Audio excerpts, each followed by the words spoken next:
আজকে দেখো সকাল সকাল উঠে বেরিয়ে পড়লাম মন্দিরে যাওয়ার জন্য, কেন আজকে আমার 15,000 সাবস্ক্রাইবার কমপ্লিট হয়ে গেছে। তার জন্য ভাবলাম আজকে একটু পুজো দিয়ে আসি মন্দিরে।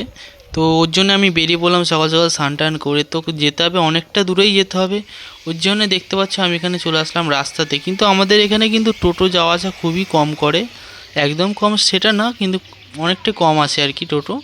মানে তুমি আধ ঘন্টা পর পর একটা করে টোটো দেখতে পারবে। তো এখানে আমি রাস্তায় চলে আসলাম। তো দেখা যাক টোটো কখন আসে। তো অনেকক্ষণ দাঁড়িয়ে থাকার পর এখানে আর কি টোটো পেয়ে গেলাম আপাতত।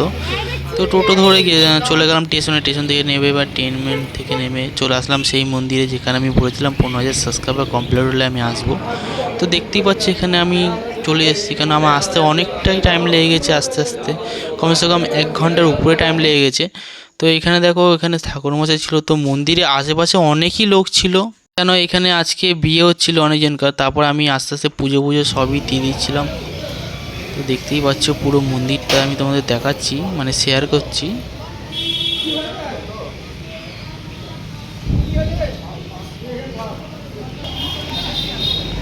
তারপর আস্তে আস্তে আমার পুজো দেওয়া কমপ্লিট হয়ে গেল। কমপ্লিট হয়ে যাওয়ার পর দেখতেই পাচ্ছ এখানটায় আমি আবার ঠাকুরের সামনে চলে আসলাম, কেন ওইদিকেও অনেক ঠাকুর আছে আর কি, মন্দির আছে আর কি। সেজন্য আমার পুজো পুজো দেওয়া কমপ্লিট হয়ে যাওয়ার পর দেখতেই পাচ্ছ আমি রাস্তায় বেরিয়েছি, কিন্তু রাস্তায় কিন্তু অনেক রোদ।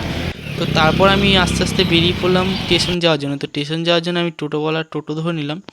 তো চলো আমি এই ভিডিওটা এখানেই শেষ করছি। আর যদি নতুন হয়ে থাকো please subscribe and comment and like আর শেয়ার করে দিও।